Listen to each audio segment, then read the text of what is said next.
Assalamualaikum warahmatullahi wabarakatuh. Hi, my name is Aulia Ramadhani and I'm from D class. My registration number is A121234140. In this video, I will talking about a verbal pattern. Verbal pattern refers to the ways speakers communicate orally. This includes the delivery of a message, word usage, sentence structures, and different speaking styles. Verbal patterns can vary across cultures and language, reflection social and cultural norms within a particular society. For example, some cultures may tend to be more direct and straightforward in their speech, while others may prefer more polite or indirect approach. Verbal patterns can also include expression of emotion, tone of a voice, intensity, and the use of a body language during conversation. There's rules and styles of speaking.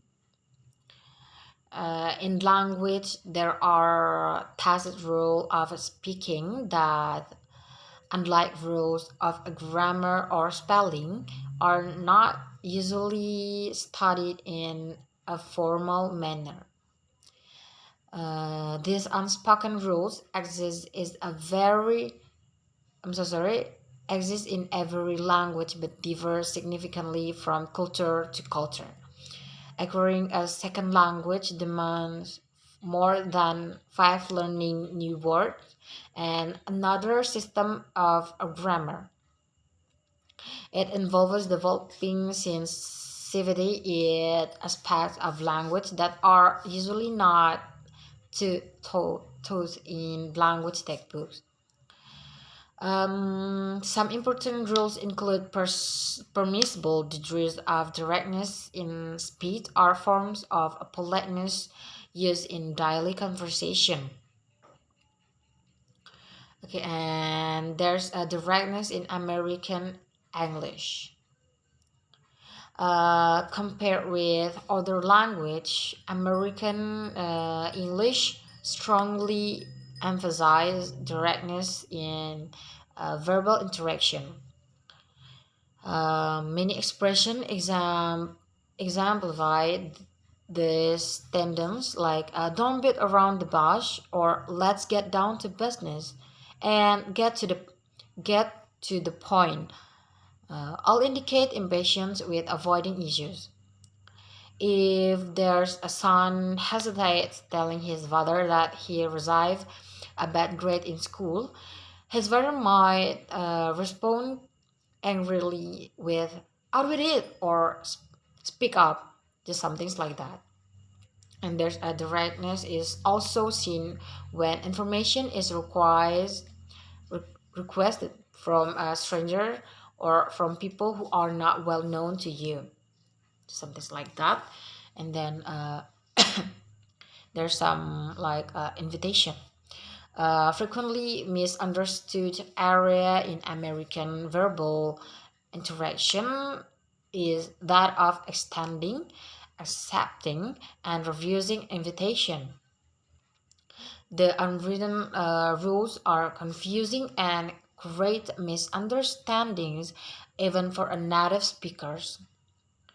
In English, someone might say something that sounds like an invitation, but that never result in an actual meeting with another person. Of course, there are invitations that require definite commitments. Compare this to invitation. I'm sorry. There's speaking and refraining from speaking. Okay, there's many rules governing speech patterns are learned in childhood, and people grow up thinking that everyone has the same rules for speaking same rule for speaking. People unconsciously expect others to use the same modes of expressions as they do. For instance, not all language use silence and interruptions in verbal patterns. I'm so sorry, in verbal patterns, it the same way. Okay. All cultures do not have the same rules governing this area of communication. So, many Americans interpret silence in a conversation to mean disapproval, disagreement, or unsuccessful communication. They often try to fill silence by saying some things, even if they have nothing to say. On the other hand, Americans don't appreciate a person who dominates a conversation. So, knowing when to take turns in conversation in another language can sometimes cause a difficulty, something like that. And then interrupting someone who is speaking is considered rude in the United States. So even the children are taught explicitly not to interrupt. Different way of expressing common needs. So sorry. Individual in every culture have a similar basic needs but express them differently. In daily life, we all initiate conversation, use a formal and informal speak, give a praise, express disagreement, seek information, and extend invitation.